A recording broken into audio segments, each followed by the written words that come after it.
Hello, we're back for part two of the laws of Shechita, and we are now at the point where we're discussing with what can we actually do the Shechita. So the Talmud says anything that's not attached to the ground. So I could not use a blade of grass if I could come up with some sort of a blade that would be sharp enough to cut the neck of an animal or a bird. But if I do find such a blade of grass, I could rip it out of the ground and then I could use it. Or for example, the Talmud talks about using a like the edge of the leaf of a palm branch or something like this. Now, I could never understand this when the Talmud brought this as an example. Could there really be such a thing? Well, actually, once I was together with Rabbi Birnbaum and Zivotofsky, and we were in Papua New Guinea, where there's a tribe that claims to be from the 10 tribes. And we were in the middle of the jungle, and they brought us a deer, a wild deer, and we slaughtered it with my Shechita knife that I had, or a proper Shechita knife. But then we didn't have anything to eat it with, so they literally took a piece of bamboo, actually, and they sliced it, and they turned it into a knife and a fork. It was really quite an amazing thing, and the knife actually cut the meat. So in theory, you can use anything, except that one side has to be smooth. You can't cut with anything that's not smooth to your finger, or to some way to test whether it's smooth, as we're going to see in one moment. And but it doesn't have to be a straight line. In other words, I have here an old Shechita knife that I'm going to show you. Hold on. Here's, here we go. Here's a very old Shechita knife probably from Russia or Poland. The Jews were very poor, and you can see that this was the only knife that this shochet had, and he had stones that he used to sharpen the knife. We'll see in a little while how to do that. And over the course of many years, it ate it away. Now, it's not a straight line, but it's completely smooth. If I were to run my finger across it, it would be completely smooth with no nicks. So this is actually permissible to be used as a knife. Something that would not be permissible is a serrated knife, right? A knife that has little waves sort of like this running along the length of a knife, or any knife that has even the slightest little nick in the knife. If it's not particularly smooth, it's not considered to be kosher. Let me just see.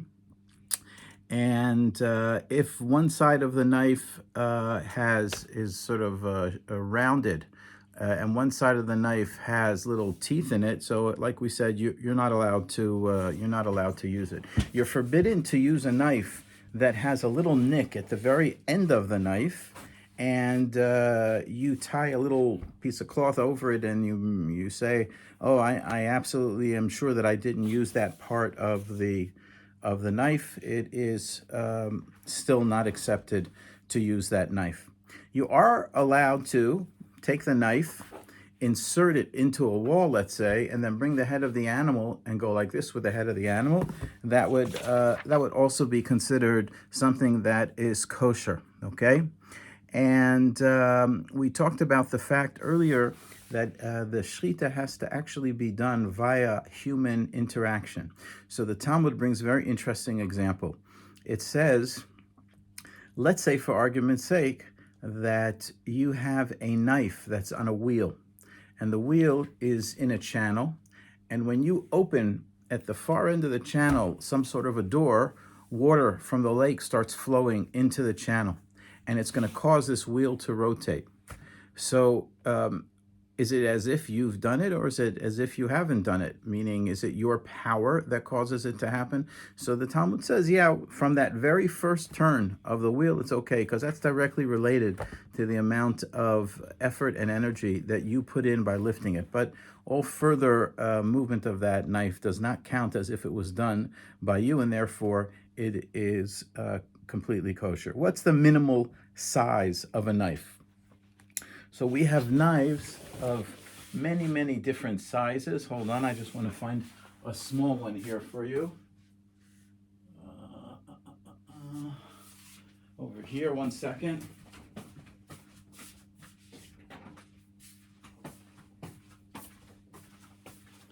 Here's also an old Shechita knife.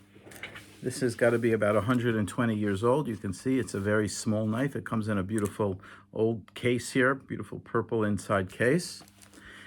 This is a modern Shechita knife, and these are all for birds, okay? And you can get a sense of the size difference between the knife.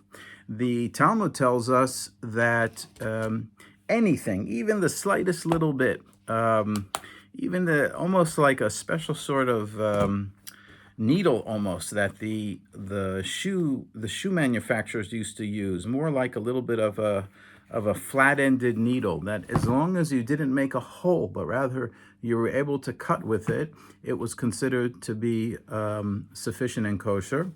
Our custom is that it should be a minimum of 14 thumb lengths long, right? 1, 2, 3, 4, and you count to 14, and that's the minimal. And ideally, it should be twice the width of the neck.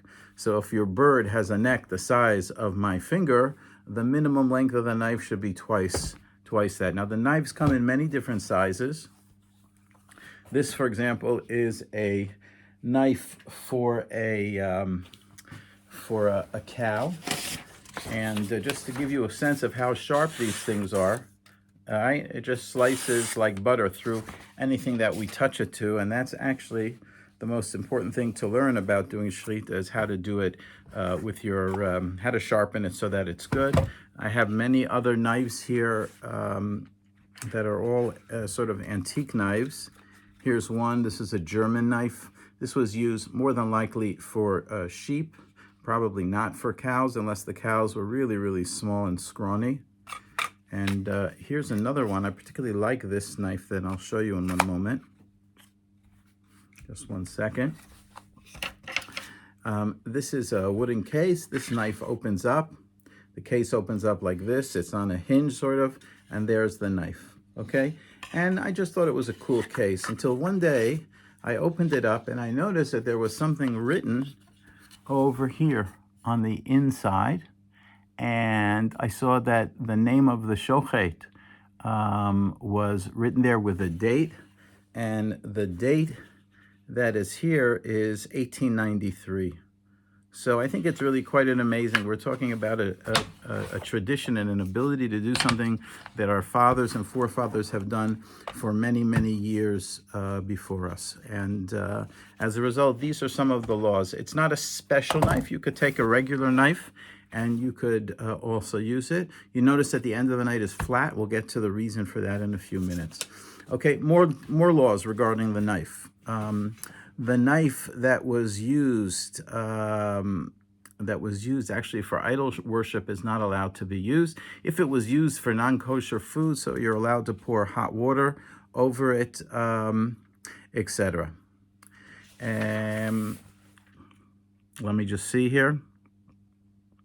If you had a knife, let's say, that was also used by a non-Jew, or it was sharpened on a stone that had a lot of non-kosher meat, knives that had been used on non-kosher meat you're allowed to stick it deep into the ground 10 times, and that's considered to be something that would make it okay to use, and so on. Now, understand that we stick the knife 10 times into the ground, it's going to be very, very bad for the knife, because it's going to make, all sorts of little nicks and chips on the edge of the blade.